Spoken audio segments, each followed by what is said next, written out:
আল্লাযী জামা মালান ওয়া আদ্দাদা, যারা মালকে জমা করে করে অ্যাকাউন্টে সাজিয়ে রাখবে, যারা মালকে জমা করে করে গুনে গুনে রাখবে, আর সে মনে মনে ভাববে ইয়াহসাবু আন্না মালাহু আখলাদা, সে মনে মনে ভাববে মাল আমার চিরকালের সঙ্গী হবে, মাল আমার চিরকালের সাথী হবে। তো আমার আল্লাহ বলছেন কাল্লা, কখনো নাই, কাল্লা কখনো নাই, লা ইমবাদান্না ফিল হুতামা, তাদেরকে অচিরেই যেন হুতামা নামক জাহান্নামে লিখে করা হবে। তো আমার আল্লাহ বলছেন হুতামা নামক জাহান্নাম কি তোমরা তা জানো? ওয়া মা আদরাকা মাল হুতামা, হে নবী আপনি কি জানেন হুতামা নামক জাহান্নামটি কি? নারুল্লাহিল মুকাদা, সেটা হলো আল্লাহর প্রজ্বলিত আগুন, আল্লাহর জ্বালানীয় আগুন, সেটা হলো আল্লাহর প্রজ্বলিত আগুন, সেটা হলো আল্লাহর জ্বালানীয় আগুন। দুনিয়ার আগুনের চাইতে জাহান্নামের আগুনে 70 গুণ বেশি তেজ, দুনিয়ার আগুনের চাইতে জাহান্নামের আগুনের 70 গুণ বেশি তেজ রয়েছে। কেন কেন কেন? আল্লাহ বলেছেন নারুল্লাহিল মুকাদা, সেটা হলো আল্লাহর জ্বালানি আগুন। তাহলে দুনিয়ার আগুনের চাইতে হুতামা নামক জাহান্নামের কি তফাৎ রয়েছে, কি পার্থক্য রয়েছে? এবার দেখেন আল্লাহর জ্বালানি আগুনটা কেমন। এইখানে যদি স্টেজের ডান দিকে একটা আগুনকে আমি আপনি যদি তৈরি করি, আপনি কাঠ, কয়লা, পেট্রোল, ডিজেল, কেরোসিন যদি নিয়ে আসেন, আর এখানে যদি একটা আগুনকে জ্বালিয়ে দেওয়া হয়, এটা হলো আমার আপনার জ্বালানি আগুন। এই আগুনের ভিতরে যদি কোনো মানুষকে ফেলে দেওয়া হয়, তাহলে তার প্রথমে তার চামড়া পড়বে, চামড়া যখন পুড়ে যাবে আস্তে আস্তে তার ভিতরে যাবে, তারপরে তার মাংসটা পড়বে, তার যখন মাংসটা পড়ে যাবে আস্তে আস্তে তার হাড়টা পুড়ে যাবে। তার মানে দুনিয়ার আগুনে যদি মানুষকে ফেলে দেওয়া হয়, তাহলে প্রথমে চামড়া পুড়বে, তারপরে মাংস পুড়বে, তারপরে তার হাড় পুড়বে, তারপরে তার কলিজাটা পুড়বে। এক কথাই বোঝেন, দুনিয়ার আগুনে পুড়তে পুড়তে পুড়তে আস্তে আস্তে ভিতরে যাবে।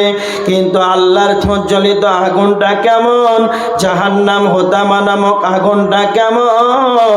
যখনই মানুষকে হুতামা নামক জাহান্নামে ফেলে দেওয়া হবে, তখন সেই জাহান্নামের আগুন চামড়া যেরকম পড়বে, মাংসটাও সেই রকমই পড়বে, তার হাতটাও সেই রকমই পড়বে, তার কলিজাটাও সেই রকমই পড়বে। কারণ আল্লাহ বলেছেন নারুল্লাহিল মুকাদা আল্লাতী তাত্তালিউ আলাল আফিদা, আল্লাতী তাত্তালিউ আলাল আফিদা। হুতামা নামক জাহান্নাম এমন খাতারনাক রে, যা হৃদয় পর্যন্ত গ্রাস করবে, যা হৃদয় পর্যন্ত পড়ে যাবে। ওপরটা যেই রকমই পড়বে, ভিতরটাও সেই রকমই পড়বে। এটাই হলো নারুল্লাহিল মুকাদা। তো আমার আল্লাহ বলেছেন যারা মানুষের গীবত করবে, ওয়াইলুল লিকুল্লি হুমাযাতিল লুমাযা, যারা মানুষের পিছনে বথুন তাদের দোষগুলোটি উদ্ঘাত করবে, সামনে মানুষকে অপমান করবে, ইয়াহসাবু আন্না মালাহু আখলাদা, আর সে মনে মনে ভাববে আমার মাল আমার চিরকালের সঙ্গে হবে। সে মালকে জমা করে করে করে অ্যাকাউন্টে গুনে গুনে সাজিয়ে রাখবে। না না না, মাল চিরকাল তোমার সঙ্গী হতে পারে না। তুমি কি তোমার ইতিহাসটাকে একবার ফলো করো না? একদিন তোমার এই মাল ছিল তোমার দাদার, সেই মাল হলো তোমার বাবার, তোমার বাবা মরিলে হবে তোমার। যেই দিন তোমার মৃত থেকে তোমার সন্তান জন্মগ্রহণ করলো, সেই দিন তুমি ভেবে নাও এই মালের মালিক অন্যজন হয়ে গেল।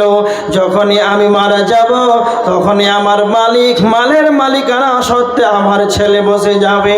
যত যতক্ষণ আমার আত্মাটি আছে ততক্ষণ আমার মাল আমার মাল। যখন আত্মাটি নিয়ে চলে যাবে মালাকুল মউত, তখন এই মালটা হয়ে যাবে আপনার ছেলে। তবে কি আপনার ইতিহাসটাকে আপনি দেখেন না? যখন আপনার দাদা ছিল তখন আপনার দাদা মারা গেল, মাল আপনার আব্বার হয়ে গেল।